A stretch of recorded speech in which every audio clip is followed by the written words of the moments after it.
a black paper on white racism. Frequently, the definition and effects of racism are greatly misunderstood. Certainly, the impact on blacks can only be described by us. An operational definition of individual racism is subordination of a person or group because of race. But we will focus on the institutional practice of racism, when a group is subordinated by factors indirectly related to race. An example would be a union with all white members. You can only get in the union if a member sponsors you, and automatically whites select one another. So this pattern of selection automatically keeps blacks out. The union is white in the first place because its membership reflects the leftover patterns of slavery. Therefore, racist behavior is both intentional and unintentional. Our institutions mostly involve unsuspecting individuals who are part of a racist pattern. All definitions of black people's standards and values have been defined by whites in a society basically European. As simple as it may seem, we have never made any definition of our condition, beauty standards, social etiquette. Even our names have been given us by white culture. To make an authoritative statement of our concept of Christianity, history, education, values and culture, war, colonialism and imperialism, and psychological development, and how these institutions operate in a white racist society, 6 black scholars and philosophers have been invited to present positions and analyses of these topics. With me tonight are John Henrik Clarke, an associate professor of African and Afro-American history at Hunter College in New York. Mr. Clarke is also author of 11 books, including Harlem, USA. Preston Wilcox, head of the Education Workshop of the Congress of African People, is president of Afram Associates, a black educational consultant firm, and is an outstanding author. Reverend Albert Clegg is pastor of the Shrine of the Black Madonna in Detroit, Michigan, and an advocate of black Christian nationalism. He is author of a soon-to-be-published book, Black Christian Nationalism, New Directions for the Black Church. Brother Clarke? I'd like to begin by establishing some kind of a frame of reference. Exactly what are we talking about? And I think in order to do this, I'm going to try to dismiss the subject, then come back to it and deal with it. There is no such thing as a race. Nature created no races. Man created races, racial classifications, and he had his own reason for doing it. Now, who benefited from this artificial creation at first? Who benefits from it now? Now, let's look at the historical roots of this whole thing, and you're not going to understand it until you understand the implications, the far-reaching effects of the opening up of the so-called New World, Christopher Columbus and other thugs coming, suppressing the Indians, and finding a justification for this kind of thing. Let's look at Europe in the 15th and the 16th century, because racism has its roots in that second rise of Europe in the 15th and the 16th century. They had to justify what they were going to do to most of mankind. They were about to take over the whole world. Now, there's a myth about an argument about whether the world was round or flat. That's an old wives' tale. The European had gained enough knowledge and had enough guns, and he had been hungry enough within the body of Europe until he decided that he was going to go out and take the world, be it round or flat. Now, in order to understand the religious basis of racism, we have to go back to a papal bull that the Pope issued in 1455 in an argument between Portugal and Spain. He turned to them impatiently and said, "You are both authorized to reduce to servitude all infidel people." And it just so happens that most of the so-called infidels were non-European people, non-white people. Europe not only had its basis for racism, it had its basis for the slave trade, and this same basis would be good in the colonial system that followed. Racism was created to justify the slave trade, to justify the colonial system, and to justify the utter ruthlessness that had to go into the making of modern capitalism. Brother Wilcox? Let me begin by suggesting that the clearest evidence of racism in education is the essential control over black education, both in so-called integrated settings and in segregated settings by white people, many of whom are incapable of responding to the people they're educating as people, many of whom are incapable of understanding the culture and the history of the people they're educating, many of whom really do not see any kind of responsibility for involving these communities and managing their own education. The second kind of aspect is the ability of white communities to keep black people out of their communities and still yet exercise some influence over the education in black communities. That is, even when there's no blacks in the white community, whites are still having some kind of influence over the education in black communities. A third example is the way in which our schools are organized. Despite the fact that we know we live in a racist society, the schools continue to be organized as though racism does not exist. That is, there's been no real shift of power within the school. There's been no effective change in the content. There's been no forthright recognition of the politics involved in education. For instance, in New York City, about 55% of the students are black and Puerto Rican, yet we have one black and one Puerto Rican member on a school board of 5 people. So 3 white people are making decisions that affect 55% of people whom they may not be able to respect as people. Reverend Clegg? Well, I think the basic reason or symptom or proof for the racism of the Christian church is the simple fact that white people have pretended for so long that Jesus was white, and that they've had the necessity to interpret Jesus as being white, when essentially white Christianity is racially, is historically false and theologically absurd, and practically, in terms of its effect on black people, it's a debasing institution that enslaves black people. I think we have to understand, though, that we're not making moral judgments here. Any institution that exists in any society exists to serve the interests of the people who set it up. And Christianity began as a black man's religion. It's an African religion. We have to remember that Israel went into Egypt with 70 people, and after approximately 750 years came out with over 2 million people, and hordes of other slaves who came out and became also part of the emerging new nation of Israel. So Israel, the biblical Israel, was a black nation, an African nation that came out of Africa and kept constant ties with Africa.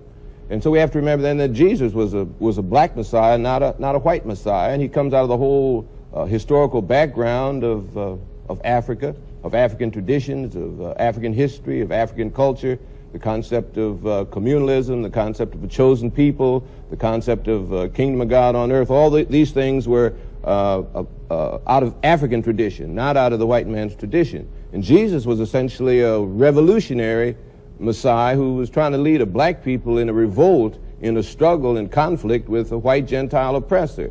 So the whole church has to be viewed from the point of view of the white oppressor. The white oppressor has one kind of Christianity, has one kind of church.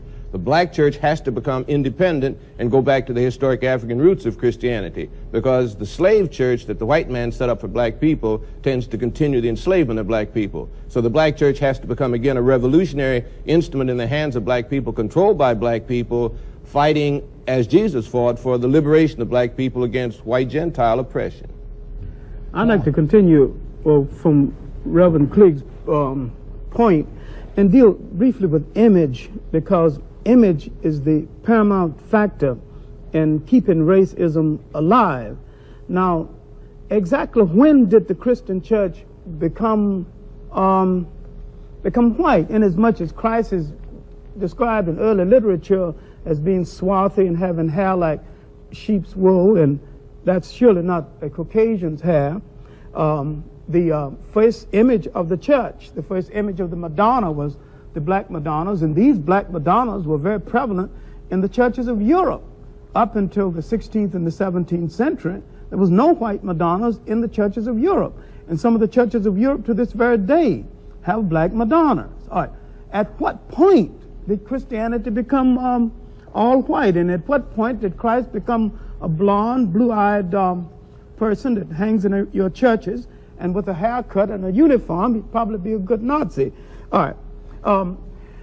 One thing the Jews seem to have forgotten is that the picture of Christ, as in present-day literature, is an insult to them, because there's nothing particularly Jewish about him, physically or otherwise. All right. Now, another thing we're going to have to look at seriously is that when the Europeans projected themselves out into the broader world, they not only colonized most of mankind, they colonized the teaching of history itself.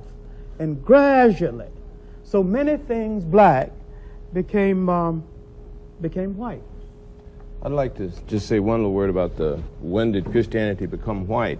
The process by which Christianity became gradually to be interpreted as being white began at a very early point with Apostle Paul, who wrote the epistles of the New Testament, and who was, even at that time, with black Israel and black Jews, an Uncle Tom Jew. He was an Uncle Tom black Jew, and he wanted to identify with white Gentile world. He prided himself on being a Pharisee, but more on being having Roman citizenship.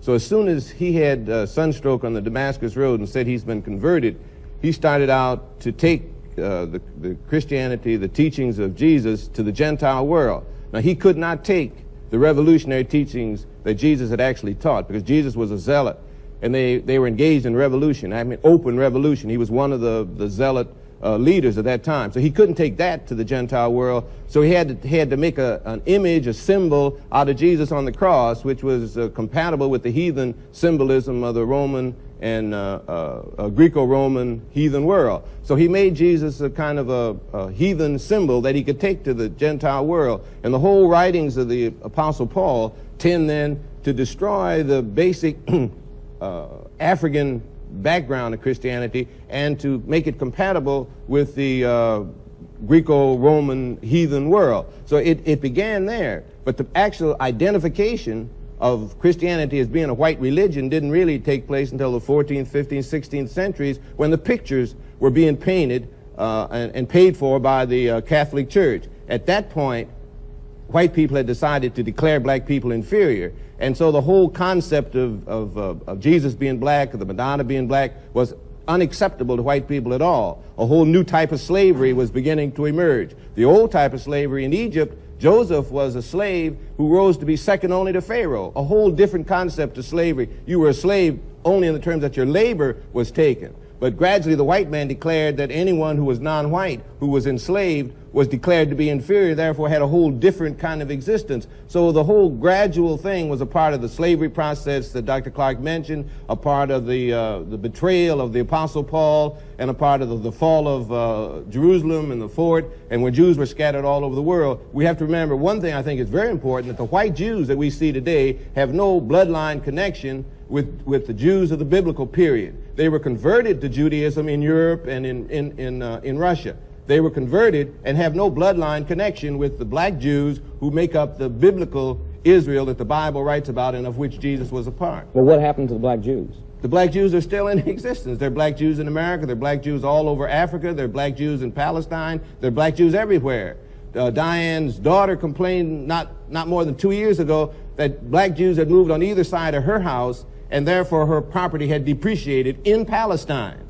Black Jews had depreciated her property.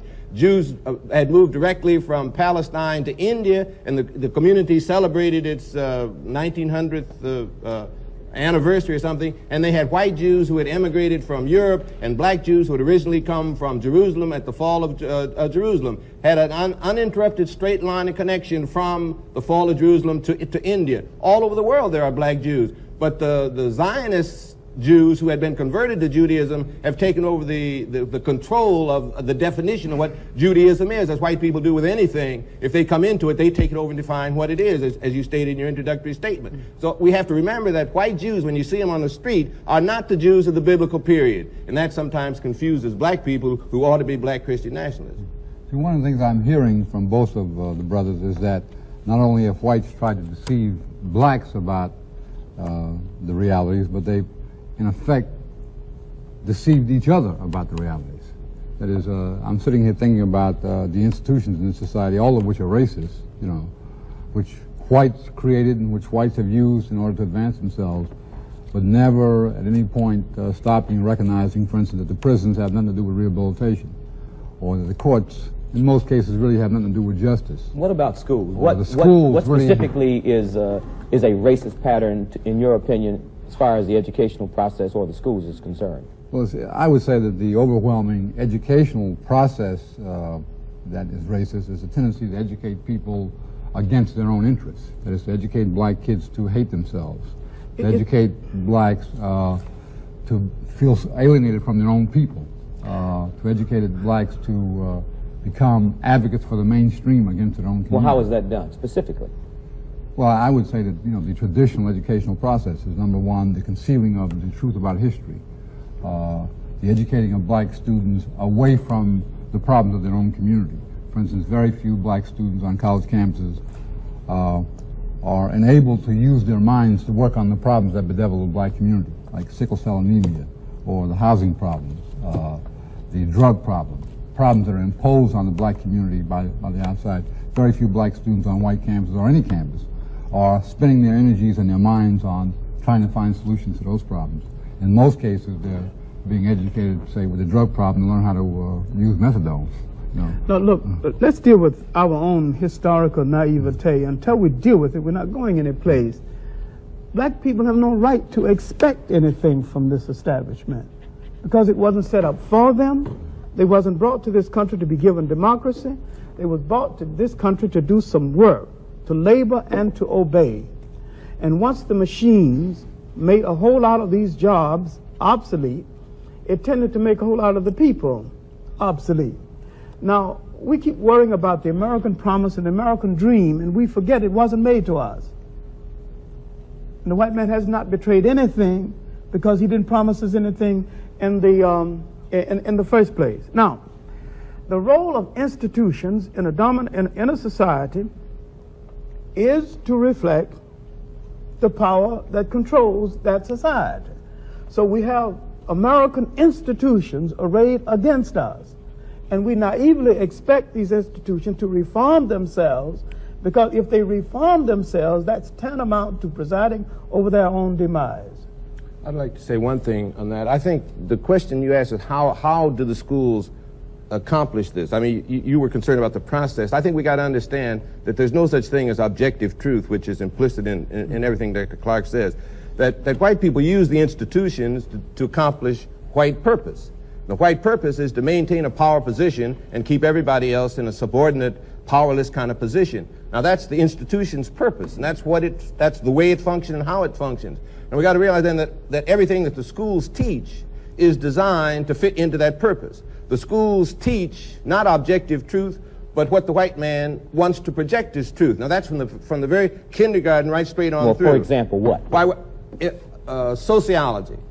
Sociology is not a science in the sense that it's dealing objectively with the way people live together. It's dealing with the white man's pattern of living together as the norm by which we judge how other people live. If you live like white people live, then you're living the way you are supposed to live. If not, you're either primitive or insane as a people. Psychologically, it's the same thing. Psychology does not deal with any objective kind of discussion or development of how people live or analysis of how people function as individuals, but how does the white man function?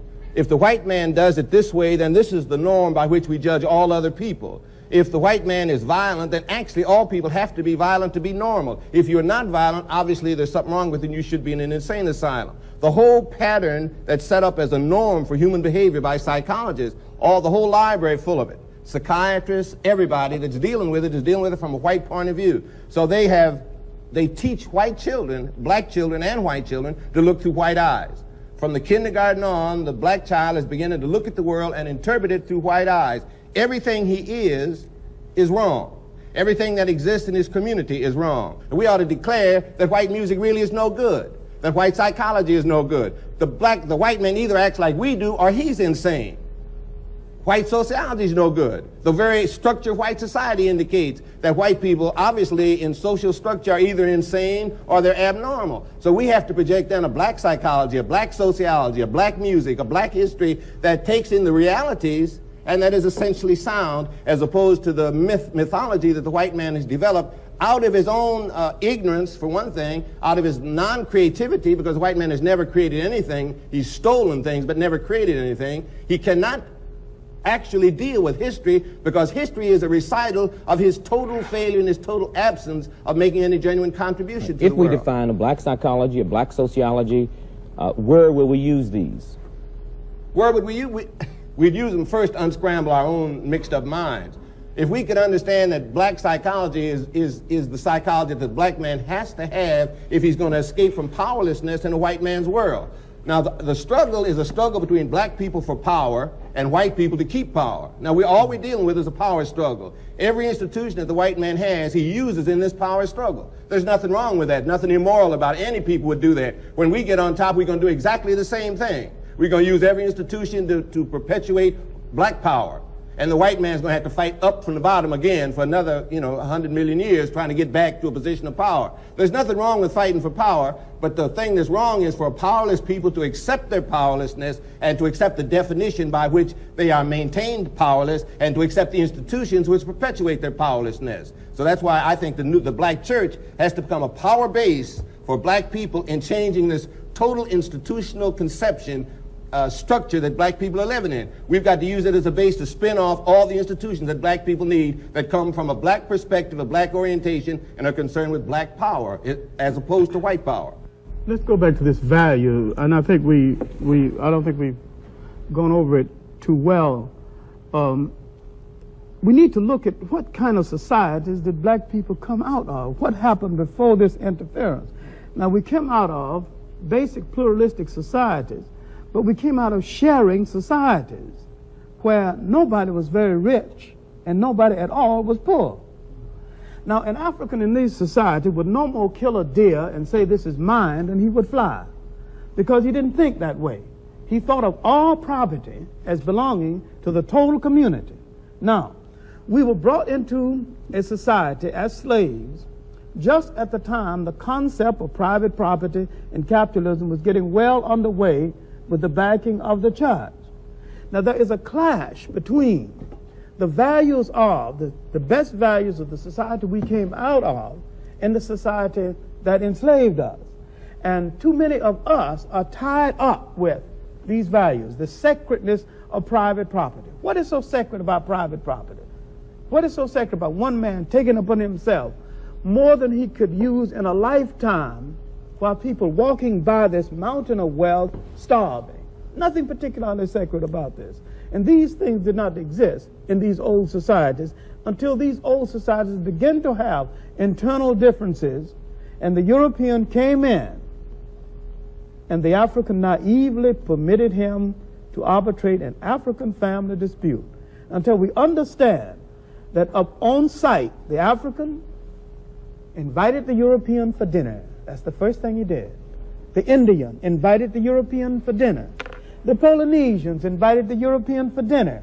Now, if you invite people for dinner, first place, you've got plenty dinner, and you have a society that is traditionally hospitable to strangers. The Indians invited Christopher Columbus for dinner, the first thing they did. All right, now let's look at what was happening inside of Christopher Columbus's mind, and we can go to his own diary for this. He said, "I wonder why they are so friendly. They'll be easier to conquer than I thought they would be. I wonder why they're bringing such small amounts of gold. I wonder where the mines are." His intentions were not good. It wasn't good then. The intentions are not good now. And the black man is still hung up with this dinner invitation, this kindness, with the thought that if you treat a person humanely, that he would act humanely toward you. Black people have not seen white people at all. That is why they can't deal with them. I want to say one thing. I think we have to be careful, black people. We too much tied up in this what's good and what's bad. I think what we need to begin to look at is what's real. Now, I don't care whether it's good or bad. I just care whether it works, whether it doesn't work, whether it helps black people or doesn't help black people. White people are individualistic. White people are materialistic. And I think Dr. Clarke is absolutely correct in the definition of black civilization, African civilization. Communalistic, whole concept is different. But the white man's individualism and materialism stems from the fact that he comes out of a situation, a place where you could hardly live.